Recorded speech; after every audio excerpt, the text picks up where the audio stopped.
लोणावळ्यातील प्रसिद्ध मॅप्रो गार्डनमध्ये विकल्या गेलेल्या पिझ्झामध्ये मोठ्या प्रमाणात किडे आढळल्याचा एक धक्कादायक व्हिडिओ सोशल मीडियात चांगलाच व्हायरल होतोय। या व्हिडिओमध्ये एक पर्यटक पिझ्झामध्ये किडे दाखवून मॅप्रोच्या खाद्यपदार्थांच्या गुणवत्तेबद्दल गंभीर प्रश्न उपस्थित करताना दिसत आहे। या प्रकारामुळे लोणावळ्यात येणाऱ्या पर्यटकांमध्ये तीव्र संताप आहे, तसंच भीतीचंही वातावरण आहे। अन्न आणि औषध प्रशासनानं या प्रकरणाची तातडीनं दखल घेऊन चौकशी करावी आणि सत्य समोर आणावं अशी मागणी जोर धरते। दरम्यान व्हायरल झालेल्या व्हिडिओतील दाव्याची मॅप्रो व्यवस्थापन किंवा प्रशासनाकडून कोणती अधिकृत पुष्टी करण्यात आलेली नाही।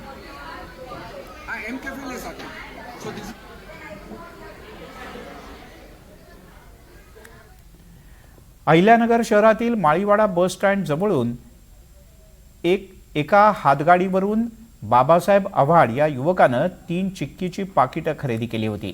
यात मोठ्या प्रमाणात जिवंत आळ्या सापडल्या, याबद्दल संताप व्यक्त होतोय। संबंधित हातगाडीवाल्याला विचारलं असता त्यानं हा माल माळीवाडा इथल्या एका किराणा स्टोअरमधून आणल्याचं सांगितलं।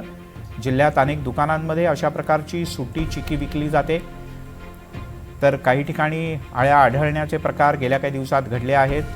प्रामुख्यानं मुदत संपलेल्या मालाची विक्री होत असल्याचं यातून स्पष्ट झालंय। या सगळ्याकडे अन्न आणि औषध प्रशासनाचं दुर्लक्ष होतंय का असा प्रश्नही नागरिक विचारतायत। यांनी माझ्याकडून 10 वाली चिक्की घेतली, फोडली, दाखवली, कागद चिटकला। मी म्हणलं पावसामुळं चिकटत असेल, पण ते म्हणले कागदचा नाही आहे, आळा आहे।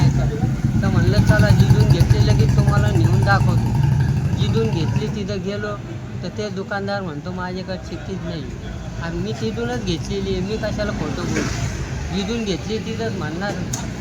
कोणत्या दुकानातून घेतली, काय नाव? माऊली किराणा स्टोअर, मालेवाडा।